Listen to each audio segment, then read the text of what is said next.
This is Lisa Crockett, and this is Hello. our first inaugural webcast of learning, interactions and learning. And we are here with Luis Malbas, who everybody knows as the TLDC creator. So forgive us this morning because he's not actually behind the controls, but Lisa is, and this is my first time being So the this host. could So and this be could be gentle bad. to us. Yes. But we figured we'd start off with, someone that everyone is comfortable with. And sort of the opening question that I have for your chat is, what is your favorite thing about the TLDC community? Just put that in there. And while you're doing that, I will let Luis introduce himself. This is Luis Malbas. He's a marketer as well as I mentioned before, the TLDC creator. And so I just want to have him introduce himself and go right now. Yeah, so I am Luis Malbas and founded TLDC back in, what was it, 2016. And it's great to see, like, I can see Nick Floro's little icon in there. I've known Nick for years, but I've been in the e-learning space for, I don't know, I guess I started around 2005, I think it was, when I first had officially my first job working in L&D. And so I've kind of been around for a while. Now, the thing with me is I'm not necessarily a practitioner, although, I mean, some would say that I am, but I'm not formally trained as an instructional designer or anything like that. I've done a lot of training and I've definitely created things that have trained people, but mostly I have kind of been somebody that organized events and conferences and activities surrounding helping other people with their professional development. And that is what I do with TLDC in the form of a community. And so my formal background is, I've got a degree in English Lit and liberal arts and a bunch of IT certificates that are probably no longer valid because it's been so long. But yeah, I have a technical background and a bunch of other stuff, and I've just been in this space for a really long time. And I still do professionally, like my day job. I work at O'Reilly Media, which, if any of you are familiar with them, they have been.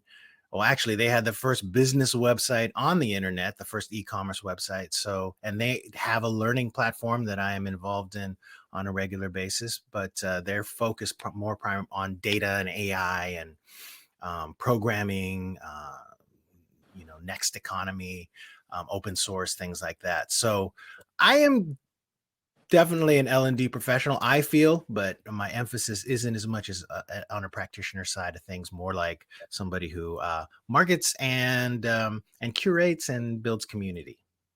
So Does that you work? mentioned, yes, it does work. I love that.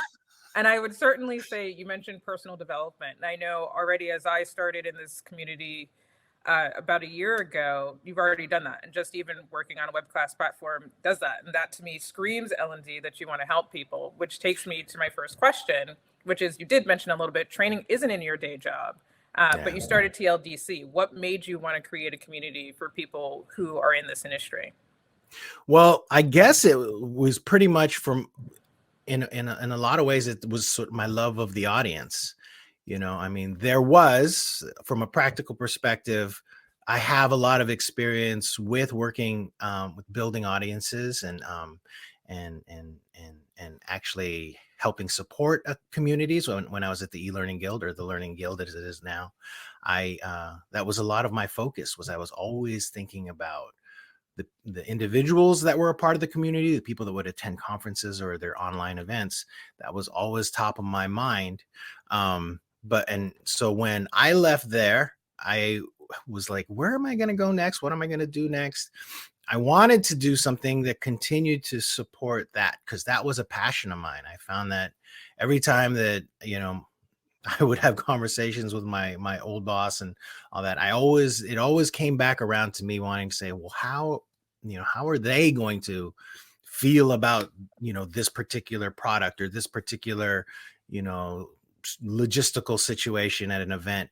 And I didn't want to stop doing that because I found a lot of satisfaction out of that. I love helping audiences, helping people, period. Yeah, no, and I see the parallel in that. If you're a live facilitator, you have to think about what's going on in the room, how comfortable your learners are and things like that. So running events in general is very similar. So I would say to that is, what has being a host, or what has this experience sort of creating events for professionals had taught you about people in general? Oh, what has this time? Well, I would say that I didn't realize how incredible everyone's story is. Mhm. Like, it's given me an opportunity to just get a peek into the lives of just so many different people, and I get a ton of satisfaction out of that because it really supports the fact that, you know, that people are incredible. Like, just, I mean, every member showcase that I've done, it's like, whoa, it- crazy. Like, this person does this, they've gone through this, and this, and here they are. And it really emphasizes the fact that we're all on a journey here, and in our careers, and especially in this particular industry, or this path that we're on. And we all have our own unique stories that we're bringing to all of it. But we're definitely together on this. And that is the one thing with the community that I feel is really important. If you're somebody that is like thinking about getting into L&D, or you're at a certain level and you're feeling like, oh, I'm just kind of stuck in this room building PDFs, but I want to do something else, if you can tune into some of the stuff that we do, like every week, you can see like, okay, there's another path, and here's another path, and here's another path.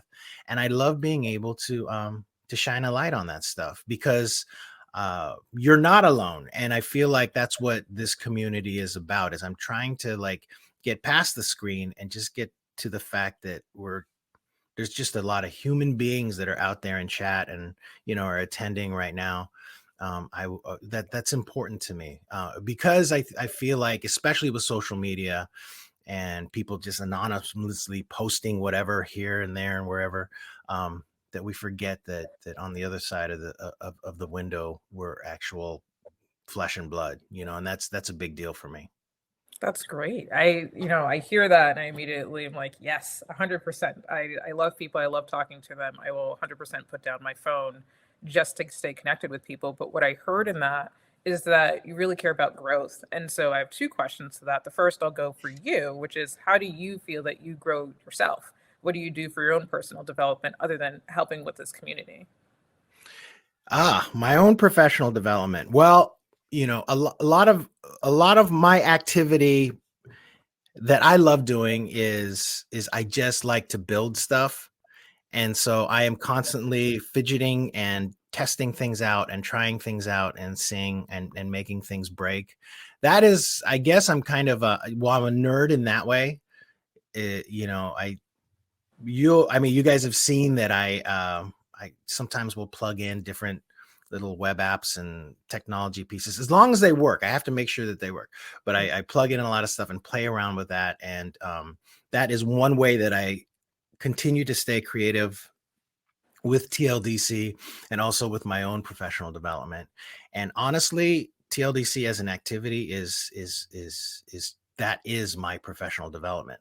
Like, for instance, AIDC 21, with the accessibility event we did a couple Mm. months ago, like that was actually in a lot of ways a selfish way of me figuring out, like, is this something that I really want to get into? And yeah, it worked out. I'm like, okay, so now we got to figure out, Luis, how are you going to like chase after being better with accessibility, and integrating that into your workflows and the things you do. So any of you out there, start a community, and like, that's a great way to learn about stuff. And you know I want to do a DEI event because I need to know this stuff better. And I feel like a lot of people need to know this stuff. And so I'm just going to be able to share this knowledge with other folks as we get into it. And so you'll continue to see that. That's just sort of, a lot of it is me trying to figure out. We did a community day on story, and I wanted to know more, and I wanted to learn from people like Rance Green and others. And so I built it. And then when I bring in, like, like Lisa to be an advisory board member for an event, that's because I want to learn from her and the ideas that she has. And that's really how all of this works. I actually didn't realize that until you asked me this question. Excellent. And I'm glad I asked it. I wouldn't say that it's selfish then if you're helping other people and you're creating an impact, then it Yeah. certainly isn't selfish. And what Lisa and I talked a little bit about, it's sort of the 6 degrees of, Kevin Bacon. And it's sort of for this, it's like 6 degrees of Luis Malbas is who are you connected to? Because, you did a community showcase. And for me, it's Lisa. I met her at Community Day. And so that was pretty exciting. And then here we are. And I would say, going back to the growth question is, what I know it can get a little nerve wracking to do or try new things. So what is the snafu that happened while you were live, and that you think about the most, and how you handled it and how you would change that now that you're more experienced in it? It's funny. There aren't I've been really lucky, knock on wood, about having issues during a broadcast. And usually it's pretty simple for me. And I think this is one of my strengths, is just keeping a cool head all around. Is that if I know that it's just not going to work, I'll call it and say, okay, we'll just do this next time. And that's really how I resolve like issues. But and I wish I could have a better answer for that, like a really, really good story about like something that went wrong and I wasn't able to fix. But I do recall, like, just when I was at the eLearning Guild one time, where we had a keynote speaking at an online event. We couldn't get their audio right. So I actually had him call in by phone, and I connected a microphone. I held a microphone to the phone, and we streamed it that way. And that was one way that I was able to get through a technical issue. But for the most part with TLDC, it's and I think it's by design. It's really, I can overcome most anything because it's simple, and I just will, we will reschedule. So yeah, like the mistakes don't really happen that often, right, if ever. And I think it's because it's so low key and it's really, really informal. So I don't have an incredible answer for you on that one. No, I would say what I pulled out of that answer was keep it casual. Don't stress yourself out. And if it's not working, take that moment to pause. And that's okay. And say, hey, give me a minute. We're going to come back. And I think that works. The next question I have is, who has had the biggest influence on your career? Oh man, it's funny because to be transparent, everybody, Monique and Lisa did send me these questions, and I was reading them over yesterday, and I started thinking about them last night, and then I couldn't sleep because I was reflecting on them so much. And I even woke up at like 4 a.m. and continued to reflect on them. And I couldn't really like put anything to this one. And it's sort of like the first person that came to mind, and I guess this is just the nerd in me, was I thought about Peter Parker, and then I thought about Bruce Lee, and then I thought about is the question. And then I thought about my favorite guitar players. But like on my actual career, I feel like I haven't really I haven't walked a path that is very common. And I do look for models out there, but I never find anybody or anything that is really doing sort of like what I want to do or what my vision of things are. And it's just very unconventional. So I would say that it's really the people that inspire me on a regular basis are the people that I quietly sort of am lurking and reading, their posts on in TLD chat and on Twitter. Unfortunately, like I do regularly look at Twitter, and sometimes when I can stand it, on LinkedIn. But it's the authentic stories. It's the people, when I see the humanity there, that is what guides me, because that is what is really, really important to me. Well, I'm going to remove the word career, and I'm going to say, bring up Peter Parker and the lead guitarist. What do those influences have on you in general? So I'm going to skip the career. And why did those people come to mind when you thought about that question?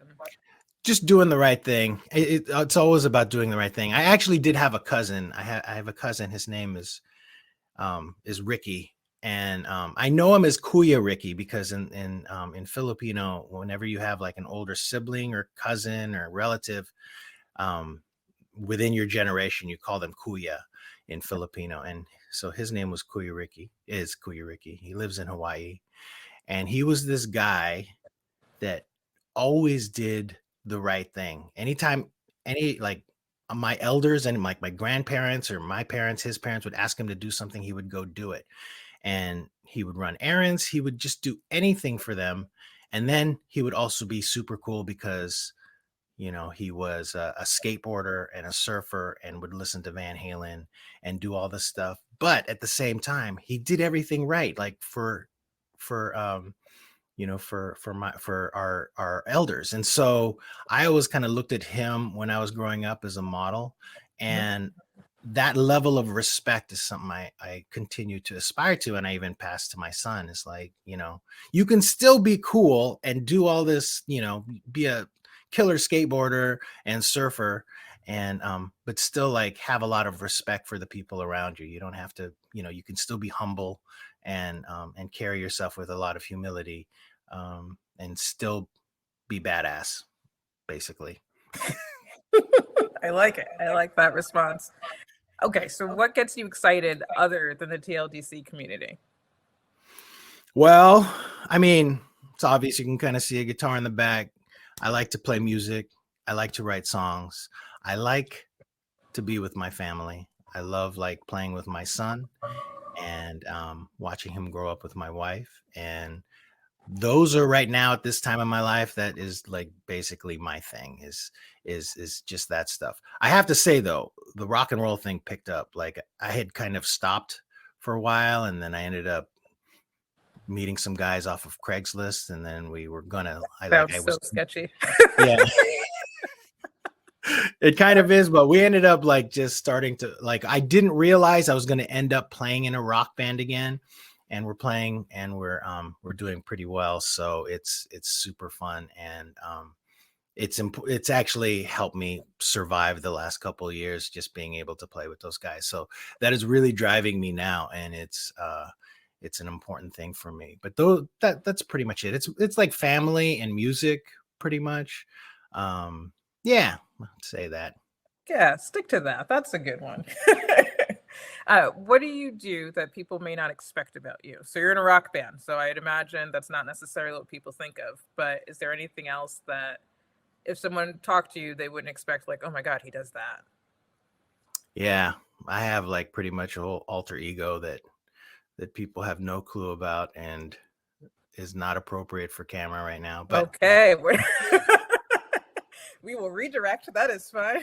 no, I am I think that people would be really, really surprised if they saw me like offline, because I was a skateboarding punk rocker, and but also comic book and D&D nerd, and and I do play loud guitars and do that stuff. I dress a little differently when I'm off camera, and do some crazy stuff. There are things, about my life that are unexpected. Some of them I can't really speak about, just because they're Yeah. there's whatever, for a bunch of different reasons. But I do some really cool stuff. I have a really nice life. At least the stuff that you shared with us, I think, is pretty awesome. So that's pretty cool. And I'm all about privacy. If you have things in your life Yeah. to keep to yourself, that's okay. Yeah. I don't push people on that one for sure. Um, I would say for someone who's so established and has done so many things, what makes you nervous? I'm freaking nervous right now. I'm always nervous. Being on in front of a camera, and even this whole thing, I'm totally nervous. I mean, if you could, my hands are like sweating like crazy, and I'm trying not to say I'm just nervous. Like whenever one of the hardest things I do on a regular basis is doing a broadcast, is turning that on and like getting it going. But I have to practice a little bit of meditation beforehand.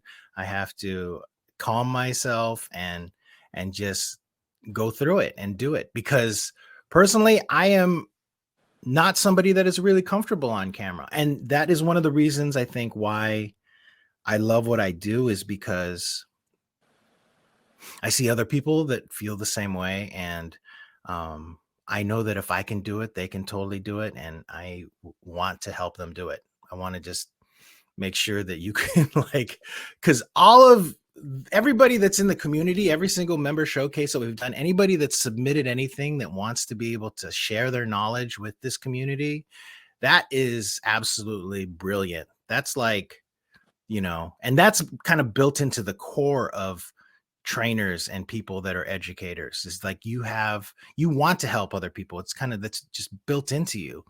And if I can facilitate that and help that in any way, then yeah, that's my goal. And so, but the thing for me is I like doing the mechanisms behind the scenes and like thinking about how, okay, what's a better way to help these people, and a better way to create connections amongst people. The thing is like right now, I'm kind of the only one person by default that can get up and do what needs to be done for these showcases and here in Crowdcast. And so that's pretty much why I do it. And that's why this is like Willy Wonka. I'm going to turn it over to you guys going forward, and you're going to just be the stars of the show. No, I'm just kidding. But if I could ever do that, I probably would, because I love building the stuff behind the scenes, but I'm not super comfortable being in front of folks. And but knowing that, I want to help others like that have that same issue that I do, so that, we can work through it together. And for me, it's just practice. When I first started, I know my voice used to shake, and you guys probably didn't see my knees shaking either, underneath my desk, but they were. And I don't shake as much anymore, but it's still nerve wracking. I applaud you for doing it for so many reasons. One, because you gave me the opportunity to do it, but also that I can make you nervous, which is crazy, because I don't think so at all. Rubina has in the comments that you always made her feel you helped her calm down. And I would say even at my own showcase, I felt the same way, because, and I think about it, the sort of the psychological safety of, I'm not nervous to make mistakes in front of you. Like, I feel that's going to be support regardless. And I think that's what really learners do, or not learners, but people in this profession really do. I do want to touch on, since you've mentioned tech so many times during this conversation, is what is your favorite piece of tech or way to connect with people online? Yeah, that's a good one. Was that in the list? I don't remember. It was that one. not in the list. I'm cheating. I'm falling on my comm backgrounds. Yeah. No, I mean, my favorite piece of tech, I think that over, the last 5 years has definitely been virtual reality, but I can't say that it's one that I like to participate in on a regular basis. It's a whole other place. It's so powerful to me. And I feel like when I do it, I have to make sure that I have the time to go to. I feel like I'm just going to another world. Right. And I think that I feel a little displaced by digital relationships in general, and that in some ways I'm losing my ability to connect with other humans like face to face. And so I've actually been kind of working on that, is like actually forming more relationships. And it's been better lately, just because with my son back in school, I'm getting to connect with other parents and saying, hey, oh, okay, here we are. We get to talk and like from human to human. But generally, I can't say that I have a favorite tool. I do like, I like, this is pretty much it. Like, between the crowdcasts and what happens in Slack, that's pretty much it. And I'm not somebody that you'll see like post stuff like regularly on LinkedIn. I mean, I do stuff for TLDC and even on Twitter. I do it kind of because I have to, just to make sure that there's a voice there. But for the most part, I like the face-to-face connections that I have, like here that I can see the two of you. And then when we're on Slack, that, that I can connect to people or DM somebody in there and have a conversation with them there. but realistically, I just have created sort of boundaries and limits for interacting with other people, and I just do as much as I can. Like for instance, after this is done, I'm probably going to like have to sit for like an hour and just calm down because we had all of this interaction, and I think it was Kayleen Holt had just posted something about being an introvert, because I do think that I'm an introvert, and it does take a lot out of me when I get mentioned on LinkedIn. And this is not to tell people not to mention me on LinkedIn, but when I get mentioned on LinkedIn, I feel sort of, I get terrified. It's like, they can I got see mentioned. Yeah. And it's like when I see, like, after an event and I see my name like in my, I get the emails for it, I'm like, I get kind of freaked out. But yeah, so really TLDC is my primary little piece of technology I use to stay in touch with people, and I love it. And I've sort of like designed it to accommodate me, and I feel like hopefully people are okay with it too. I would say that they are. I'm going to ask you one more question. I'm going to let Miss Lisa do a speed round with you. And do you ever, yeah, I know. These are going to be simple questions. I promise. They're quick. They're not made to be overly, you're nervous. Relax. Do you ever have imposter syndrome? I know that's come up a lot. Yes, he said. That was very quick. You didn't even hesitate. Not at all. Like, what the heck am I even here for? Like, yeah. You create an entire community and you still feel that that's very interesting. Yeah. No, I sometimes I'm like, what is happening? Like, why did so many people sign up for this thing? That's weird. Like, and I'm excited. It excites me. And I'm like, well, that's cool. There were a lot of people there and everyone was talking, but I'm still like, but I don't get it, We'll take a break. Yeah. Relax after. I'm going to let Lisa, you are the one behind the controls. So I don't know if you want to do in your tiny squares or not to do our speed round of questions. Oh, I am in the controls. That's awesome. Yes, I do speak, guys. Sorry. I'm trying to figure all this stuff out in the background. So we didn't crash. So I guess I did okay. Let's see. There you go. You did it. Focus. I don't want it on me. No. Oh my goodness. Actually, I was trying to get all three of us up. Don't worry about it. Anyway, speed round. Let's just do the speed round. Okay. Last song. Last what? Oh man, that's kind of funny that last song I listened to was yesterday. I heard this song by Vampire Weekend called 2021 that was really, really weird. And I was like, what are they doing? It was very jam bandish and strange. So yeah, that was pretty much the last song that I listened to. How about the last thing you read? Last thing that I read? Oh, well, I guess it was last night I was reading some rule book stuff for Magic the Gathering, because my son, my 7-year-old, wants to get into that game, and because he ended up playing with a friend over the weekend. Like, a friend taught him how to play Magic the Gathering over the weekend, and so last night, to put him to bed, we were reading through the rules on how to play, and that's kind of Well, actually, that's perfect though, because that reads into the next question. I got. What do you fanboy? Or actually, who do I fanboy? Who do I fanboy? Oh man, I wish because there are people that I definitely fanboy. Well, I kind of fanboy Nick Floro, who's in here. Same. Let's see. He's just. I mean, when he posted that picture of his workstation, I was like, okay, that's it. You are. Who do I fanboy? Right now, I'm binging Ted Lasso, and I'm really, really into that. I feel like a better person watching it. I don't know if you guys watch that at all, but it's like on Apple TV. It keeps coming up on my feed, so I think that's a sign.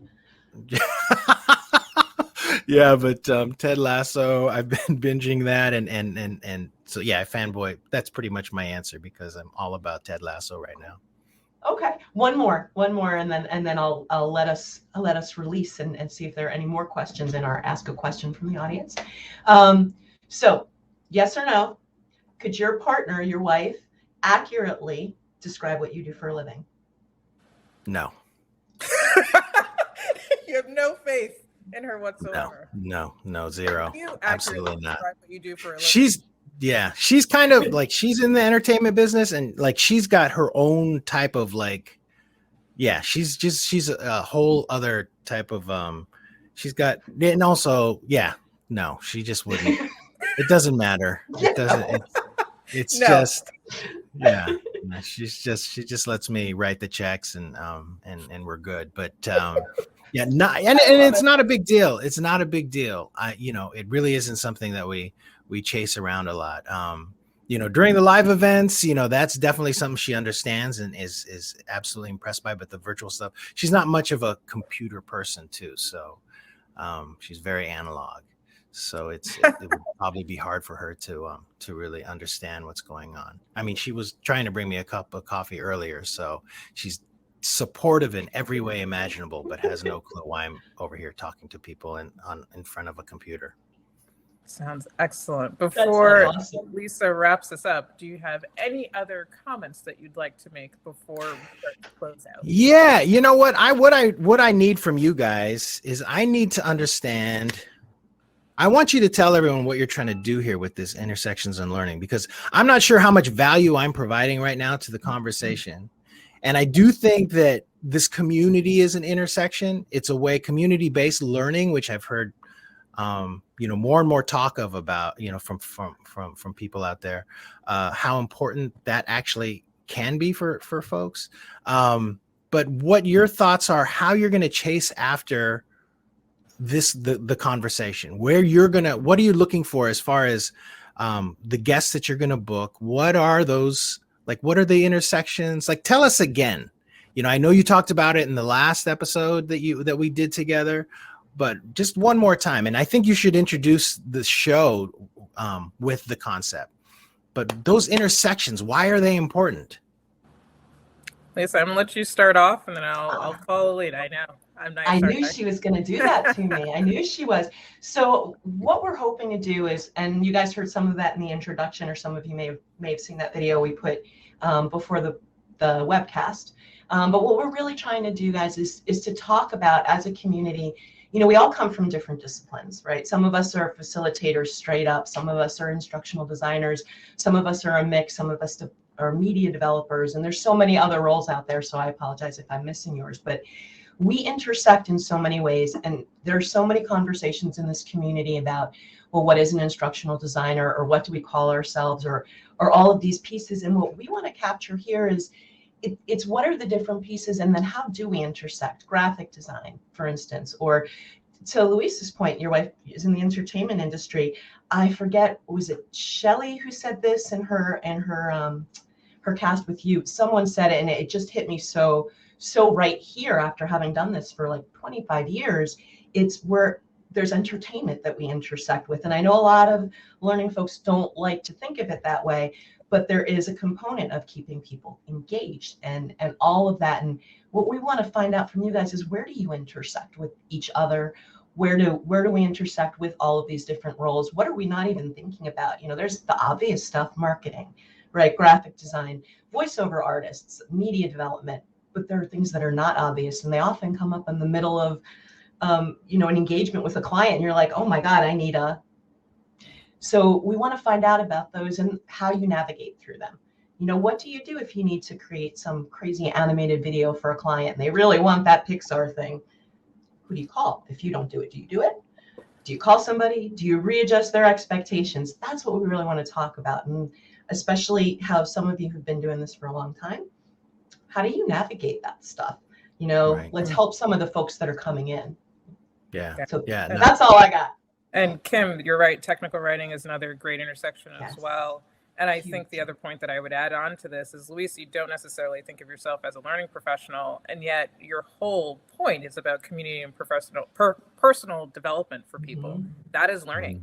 And I think the point that, and the part that it spoke to me with Lisa, is honestly, for those who have imposter syndrome or are nervous about starting something, this is your arena. Even if your title isn't in L&D, if you care about people, if you care about growth, that is an intersection.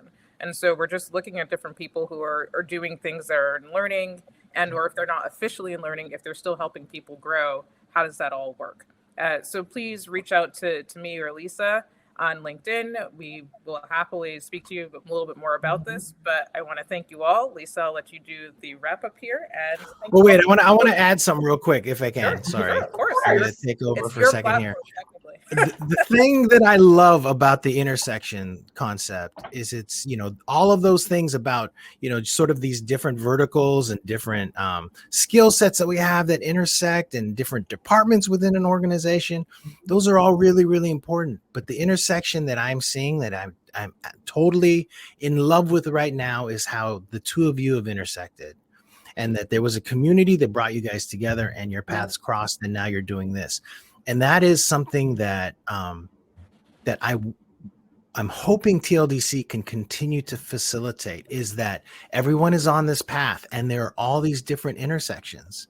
And it could be that, Monique, you're like, you work with VR on a regular basis, and that, maybe there's somebody at TLDC at some point that is going to be another VR and learning professional that you will intersect with, and then things will go in a different direction, and just, that type of thing. Those are the that's what I'm hoping for with this community, that we can find ways to continue to intersect with one another, to be able, and then those intersections help us grow and find new paths and create better versions of ourselves, right? We're just like I remember one time I was at a songwriting thing, and a guy told me that he heard one of my songs and he said, that song is great. I feel like it's like a Picasso that just needs to be sort of just, tweaked a little bit, and you're going to find the final masterpiece, that final shape of it, like just by chipping away here and there.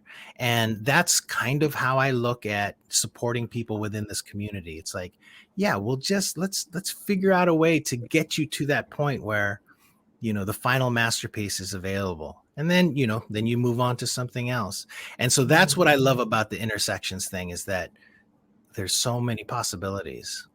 Well, thank you for giving us this opportunity, and thank you for being our So first much. guest. This is awesome. Oh, yeah. Seriously.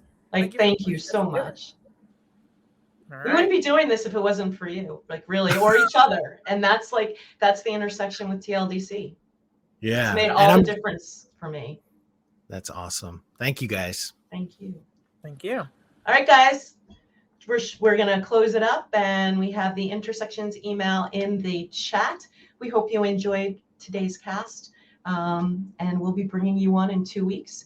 If anyone is interested in being a guest, definitely email us, LinkedIn, hook into us. All of our LinkedIn's, mine, Monique's, excuse me, losing my voice, and I didn't even talk today, and Luis's, they're all up in the chat. So hook up to us any way that you'd like and reach out. And thank you so much for coming.